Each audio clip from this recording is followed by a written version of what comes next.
Now, let us move on to the second law of thermodynamics.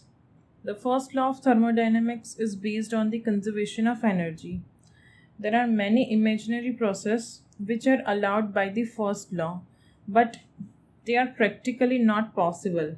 For example, we can imagine a boat floating in water suddenly jumping to a height by taking energy from spontaneous cooling of water and converting it into mechanical energy.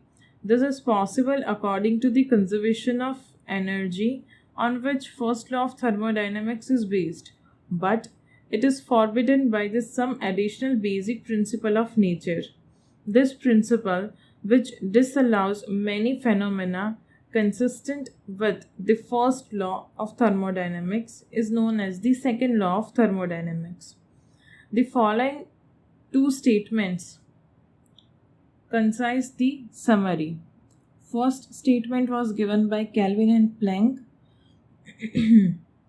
The first statement shows that no process is possible whose sole result is absorption of heat from reservoir and the complete conversion of heat into work.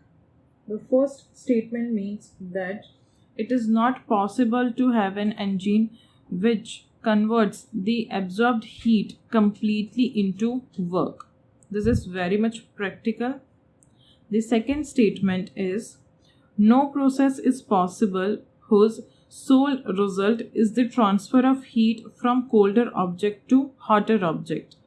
This is that we cannot absorb the energy from colder object to hotter object without doing any external work.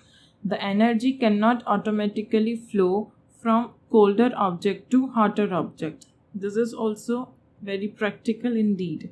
So these are two statements of second law of thermodynamics.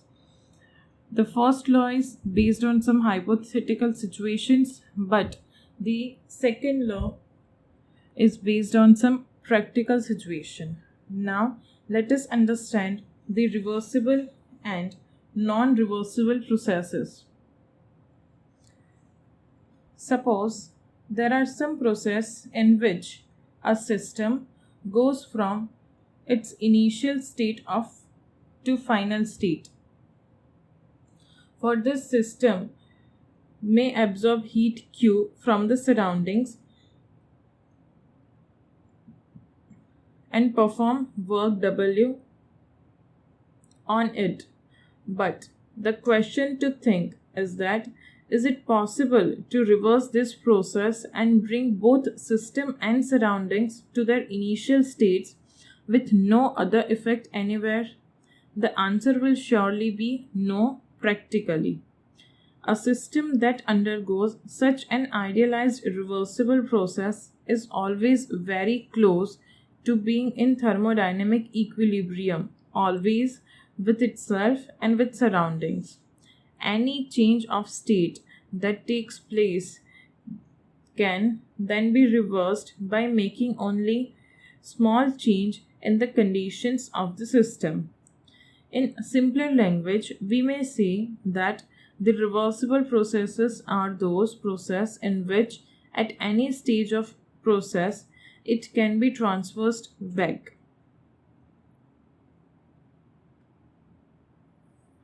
to the same conditions at every step in the reverse process as in the direct process. There are some basic requirements for any system or any process to be reversible. Let us see them one by one. The first requirement is the process should take very slowly. We have already learned that the quasi-static process are very slow process, and in that there is no change in temperature because at every stage this system is in equilibrium with the surrounding. So for the process to be reversible, we have to assume it to be quasi-static. That means very slow process. The second condition, the difference in pressure between the working substance and the surrounding should be very small at any stage of the operation. there should not be much of pressure difference between the working substance, that is our thermodynamic process, and the surrounding atmosphere. The third condition is there should not be any frictional force, because we are considering the ideal situation, so we don't want any loss of energy, so there should not be any friction force. And the fourth and the last condition is there should be no loss of energy in any way. On the other hand, irreversible process may be defined as the process in which the system cannot be retraced to its initial state. The irreversible processes are very practical processes. Diffusion of two different gases, exchange of heat between two bodies at different temperatures, work done against frictions. They are the few examples of irreversible process, because once two gases are diffused in each other, it is not possible to separate them. Second, once there is exchange of heat between two bodies, after the flow of heat, the two bodies will be in equilibrium, so we cannot reverse the process, because when two bodies are in equilibrium, heat will not flow between them. When we do work done against the friction, we lose the energy. Now, if we again move in the same direction as friction, we are not going to get any energy. So, these are some practical examples of irreversible process. In reality, a process cannot be reversed exactly. Irreversibility is a rule rather than exception in nature. Thermodynamic processes that occur in nature are all irreversible processes. Now, based on the thermodynamic processes that we have seen, let us understand the working of Carnot engine. According to second law of thermodynamics, no heat engine can have 100% efficiency. But how much greater an efficiency can an engine have? What is the maximum efficiency that an engine can have? The question was answered by a French engineer, Carnot, who developed a hypothetical idealized heat engine that has the maximum possible efficiency consistent with the second law of thermodynamics. For maximum heat efficiency, the processes should be reversible, so we must avoid all irreversible processes. A reversible heat engine operating between two temperatures is called Carnot engine, and the sequence of steps constituting one cycle is called Carnot cycle.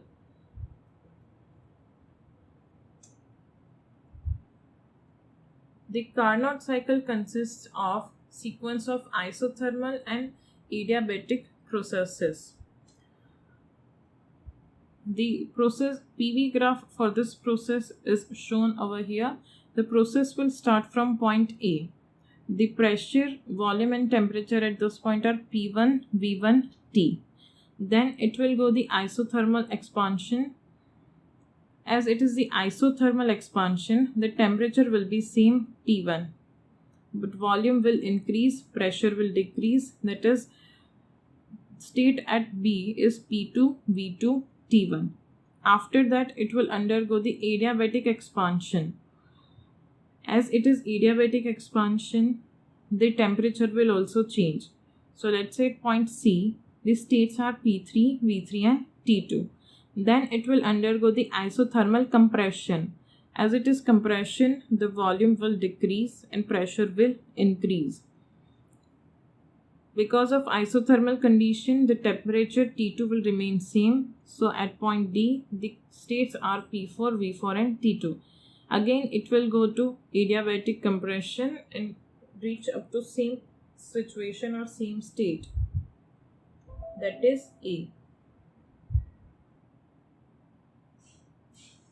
Now, let us understand all these processes one by one. The first process is from A to B, that is isothermal expansion. The work done in isothermal process is, let's say it is W1, the isothermal expansion.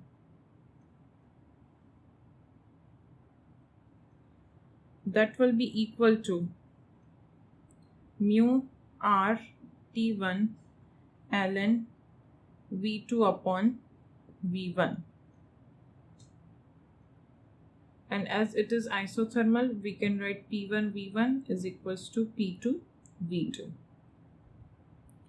The second process is adiabatic expansion.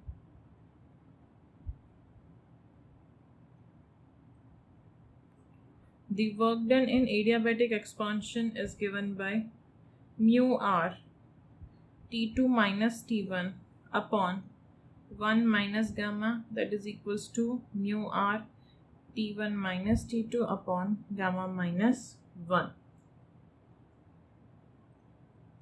And in this case, as it is adiabatic process, we can write P2 V2 power gamma is equals to P3 V3 power gamma. The third process is isothermal compression.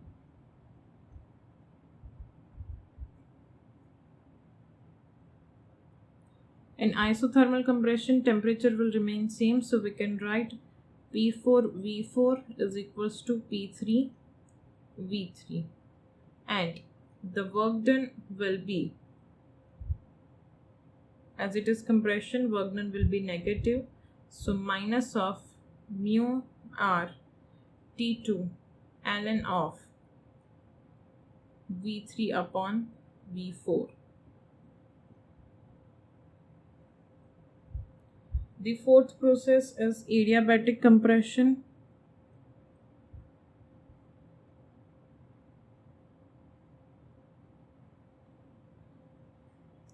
In adiabatic compression, it is the work done will be negative because it is compression, so minus of mu R T1 minus T2 upon gamma minus 1. And we can write P4 V4 power gamma is equals to P1 V1 power gamma.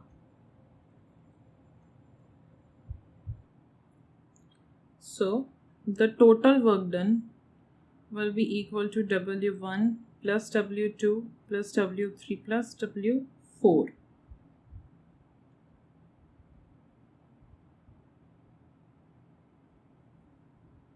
That will be equal to W1 plus W3, that is Q1 minus Q2, because W2 is equals to minus of W4. So this 2 will get cancelled out, so we can write W1 is equals to W3. So work done will be equal to mu R T1 ln V2 by V1 minus mu R T2 ln V3 by V1.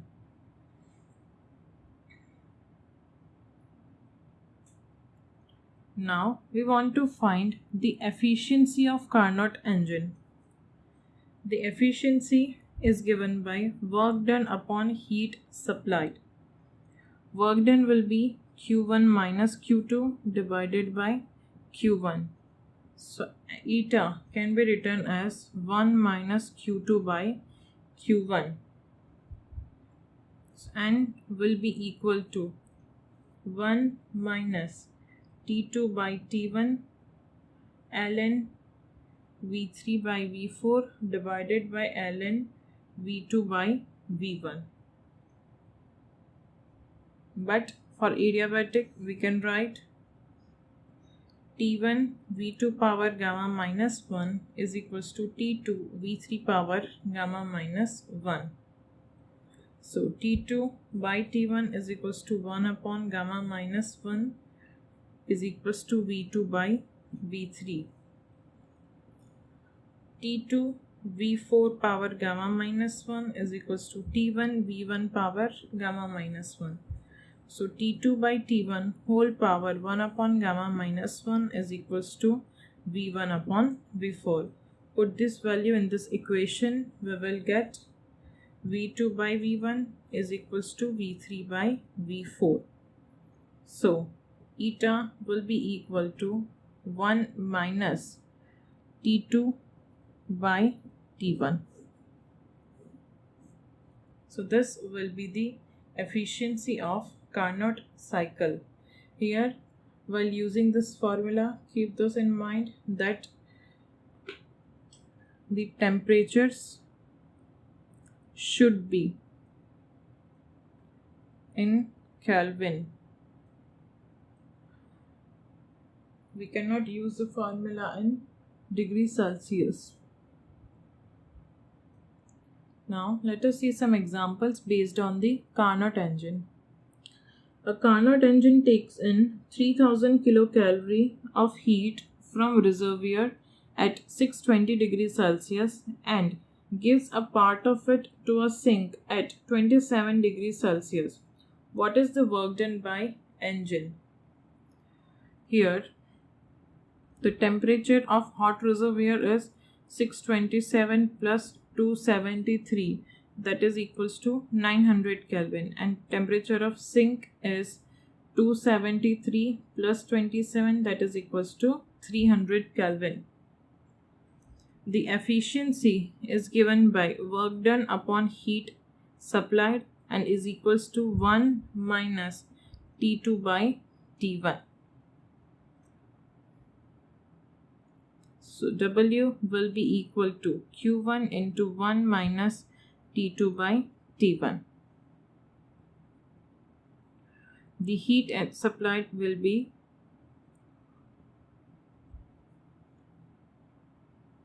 3000 kilocalorie minus into 1 minus 300 divided by 900. So work done will be 3000 kilocalorie into 1 minus 1 by 3. That is equals to 2 by 3 into 3000 kilocalorie. So work done will be equal to 2000 kilocalorie. If we want to convert it in joule, we can multiply it with J into 4.2 kilojoules. So this will be the work done by the heat engine. Let us see the next example. In this example, a scientist claims to have developed 60% efficient engine while working between 27 degrees Celsius and 327 degrees Celsius.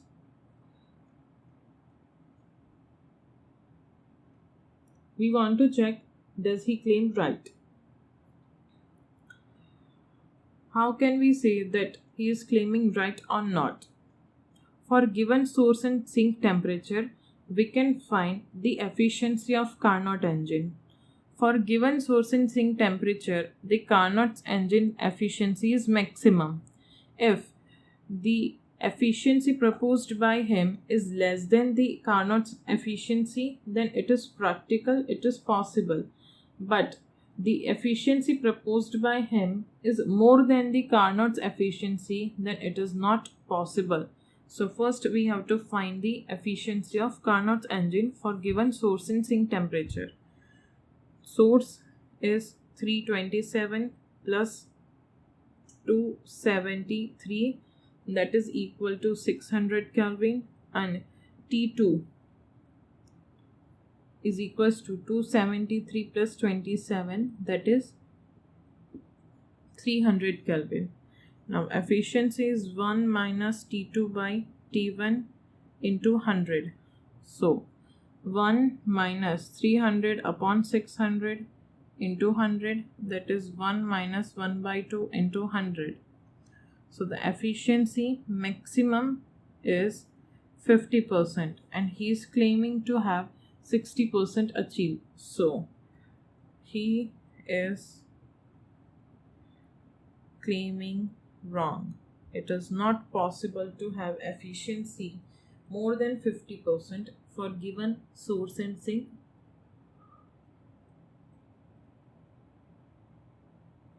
temperatures.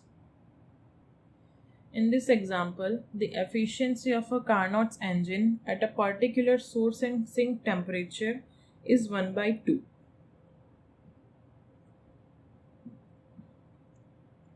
When the sink temperature is reduced by 100 degrees Celsius, the engine efficiency becomes 2 by 3. We want to find the source temperature.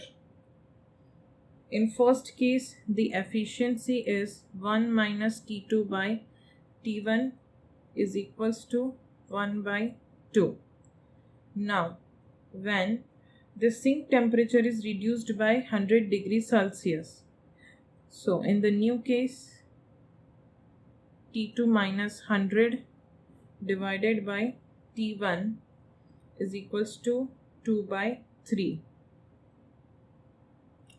But T2 by T1 can be written as 1 by 2. So, T2 can be written as T1 by 2. Put this value 1 minus T1 by 2 minus 100 divided by T1 is equals to 2 by 3. So, T1 minus T1 minus 200 divided by 2T1, this is divided by 2T1 is equals to 2 by 3. So 2T1 minus T1 plus 200 is equals to 2T1 into 2 by 3. So T1 plus 200 is equals to 4T1 by 3. 200 is equals to 4T1 by 3 minus T1. So that will be equal to T1 by 3. So this will give us the answer. T1 is equals to 600 Kelvin. In this example, an ideal refrigerator runs between minus 23 degrees Celsius and 27 degrees Celsius. We want to find heat rejected to atmosphere for every joule of work input.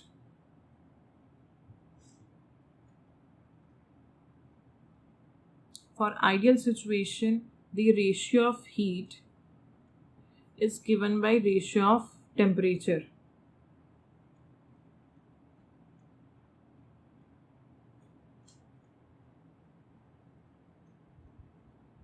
Let's say heat rejected to atmosphere is Q1, given work done is equals to 1. So Q1 upon 1 is equals to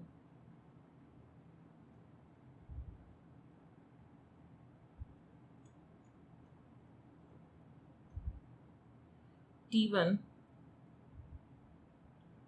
that is 300 upon T2, that is 250.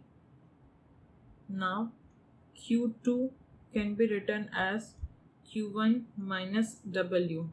Given 1 joule of work, so we can write Q1 upon Q1 minus 1 is equals to 30 divided by 25, that is 6 by 5. So 5Q1 is equals to 6Q1 minus 6. So Q1 is equals to 6 joule. Now let us see what Carnot theorem states. We have already seen that the efficiency of Carnot's engine depends on the temperature of hot reservoir and the temperature of cold reservoir. Carnot gave the most important results, which are no engine can have efficiency more than that of Carnot engine working at given source and sink temperature, as Carnot engine is hypothetical situation. No engine can have efficiency that is more than the Carnot's efficiency.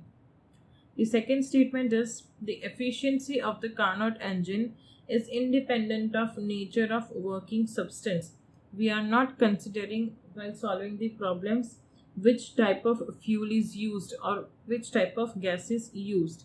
So the efficiency of Carnot engine is independent of working substance.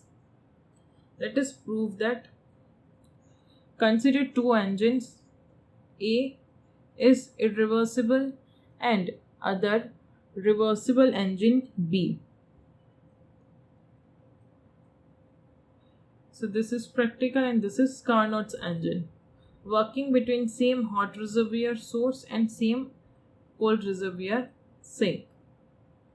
Now let us operate A and B such a manner that A acts like heat engine while B acts like refrigerator.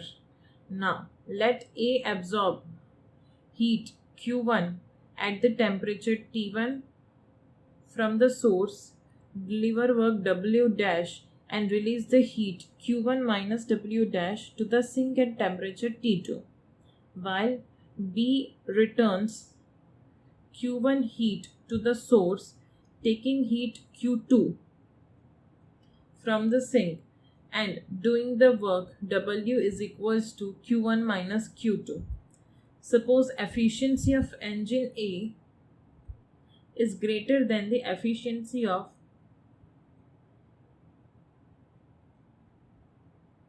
engine B. Now, if B is considered as engine, it will produce less output as that of engine A. That is, W is less than W dash. With B acting like a refrigerator, this would mean Q2 is equals to B is acting like a refrigerator, then Q2 is equals to Q1 minus W is greater than Q1 minus W dash. As a whole, the coupled AB system extracts heat Q1 minus W minus of Q1 minus W dash from the colder reservoir and delivers the same amount of work in one cycle without any change in the source or anywhere else. This discussion is strictly against the statement of second law given by Calvin Planck. Hence, the efficiency of A is greater than efficiency of B is very wrong. So, we may say that no engine can have efficiency greater than that of the Carnot engine. Similarly, same argument it can be proved that the maximum efficiency of Carnot engine is independent of the nature of system and the performing gases on the system. So finally, we can say that in Carnot cycle, Q1 by Q2 is equals to T1 by T2 given temperatures are in Kelvin scale. So this is all for today. Now let us see some previous year examples. In this example, 1 gram of water of volume 1 centimeter cube is converted into steam at same temperature under normal atmospheric pressure. The volume of steam formed equals 1671 centimeter cube.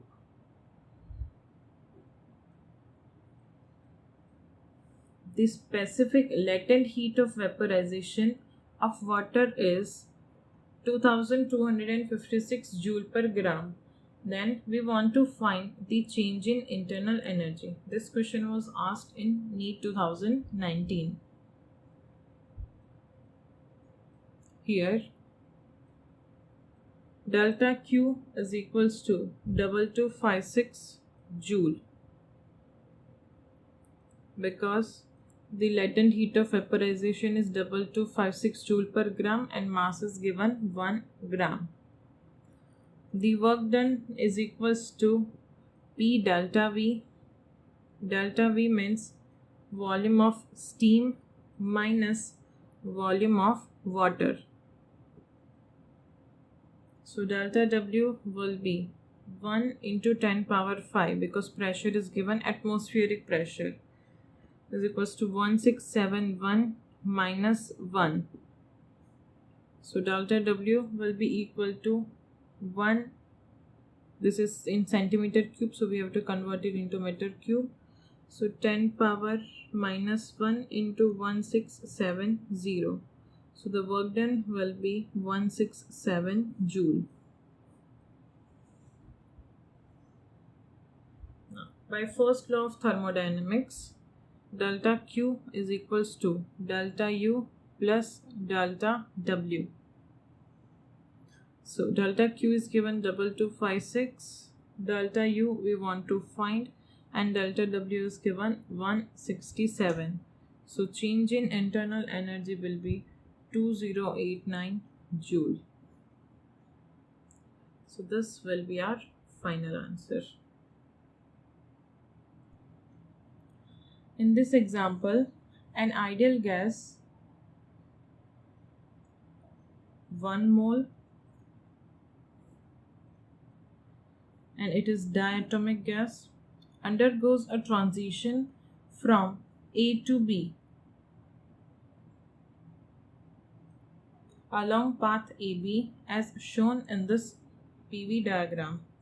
We want to find the change in internal energy of the gas during this process. Here, delta U can be written as NCV delta T, as CV for diatomic gas can be written as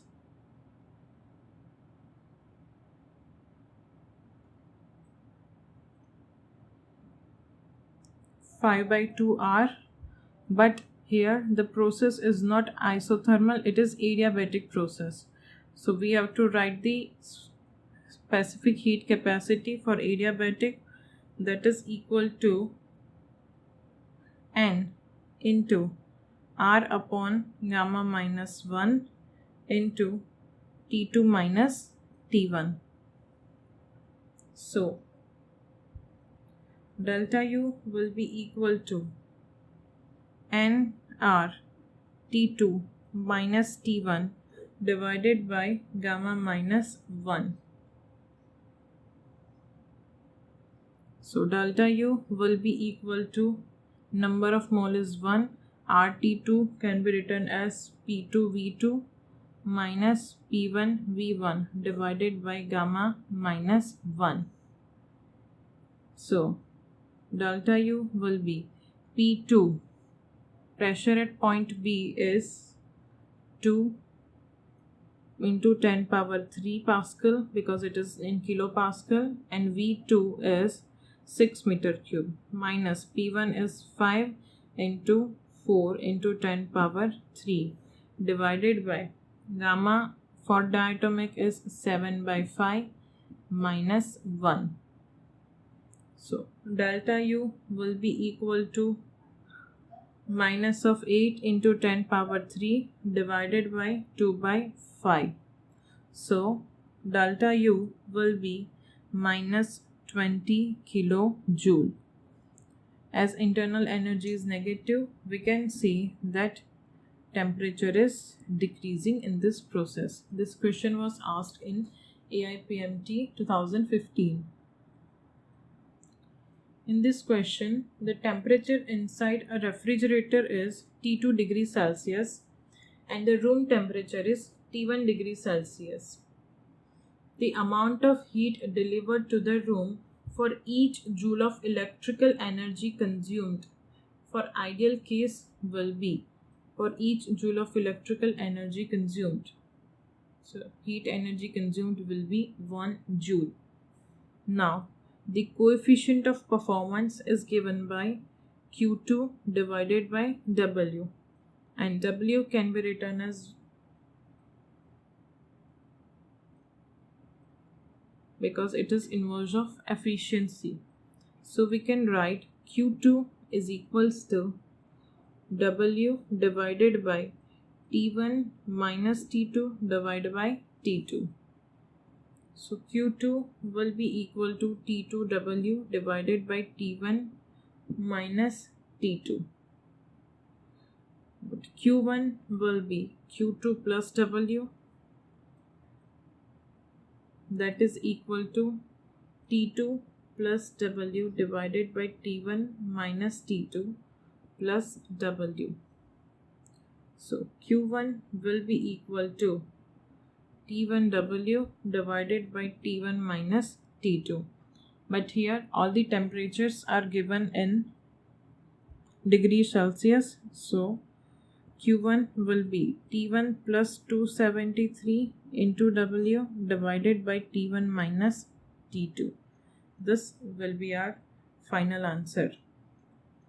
W is given 1 joule. So we can write Q1 is equals to T1 plus 273 divided by T1 minus T2. This question was asked in NEET 2017. In a question it is given a Carnot engine having an efficiency 1 by 10 as of heat engine is used as refrigerator.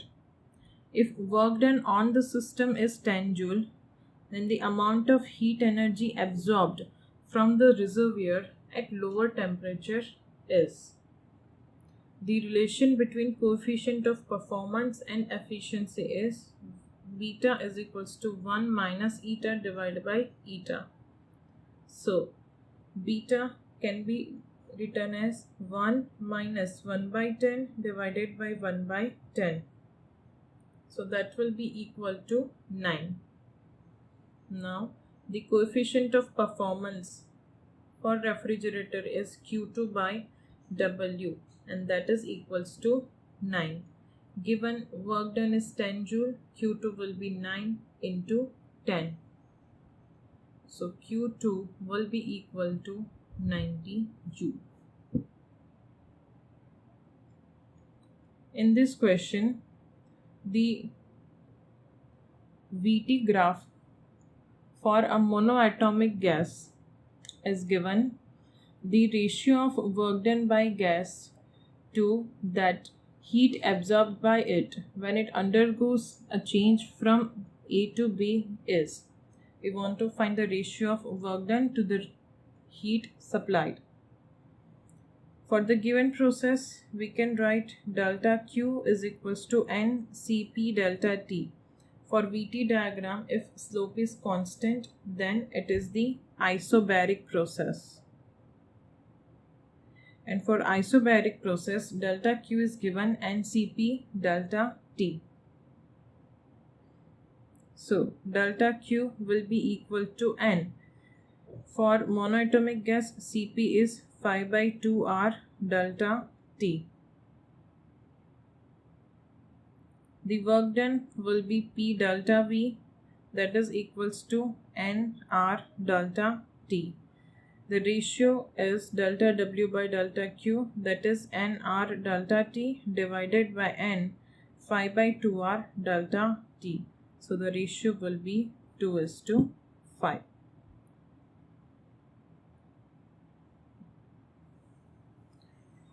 This question was also asked in NEET 2018.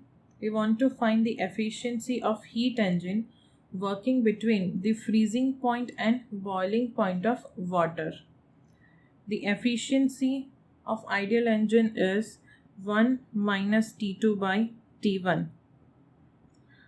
The T2, that is the sink temperature, that will be the freezing point, but it should be in Kelvin. So 273 divided by the boiling point in Kelvin, that is 373 into 100%. So eta will be equal to 100 divided by 373 into 100. Simplify this, we will get eta is equals to approximately 26.8%. So this will be the efficiency of engine. Now let us see one example based on the shifting of graph. Here the PV graph for a cyclic process is given. We want to draw the VT and PT graph for the same process. First, let us draw the VT graph. This is V and this is T.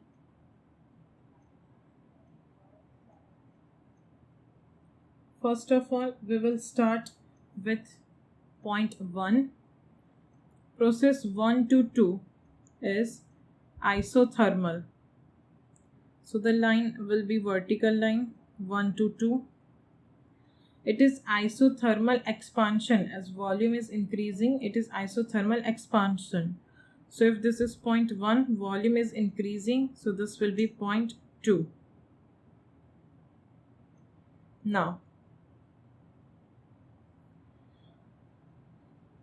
point 3 to 1 is the isochoric process. From 3 to 1, volume is constant, so it is isochoric process. So this will be isochoric. If we draw the temperature graphs in background, the temperature from 1 to 3 is decreasing. So temperature from 1 to 3 should be decreasing. It is correct. Arrow is from 3 to 1.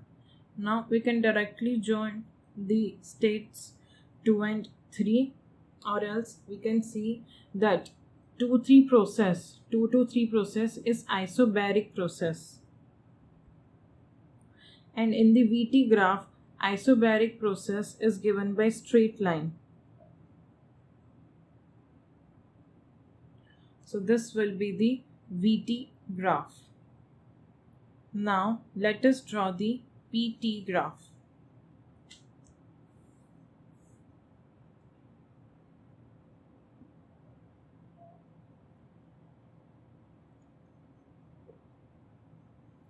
Now in the PT graph, let us again start with the constant temperature graph, that is 1 to 2.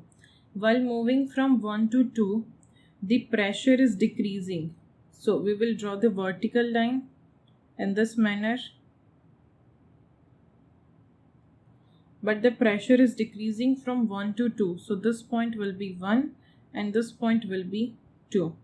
This is the isothermal process. Now let us see the isobaric process. The isobaric process is from 2 to 3.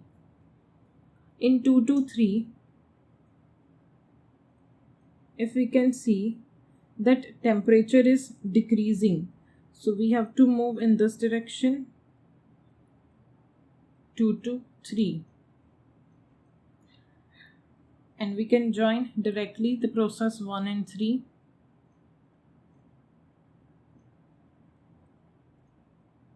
We can see the diagram is just same, but the arrows are reversed. So in this way we can plot the VT or PT or TP or TV graphs from the given PV graphs. So students, that's all for today. Thank you. Now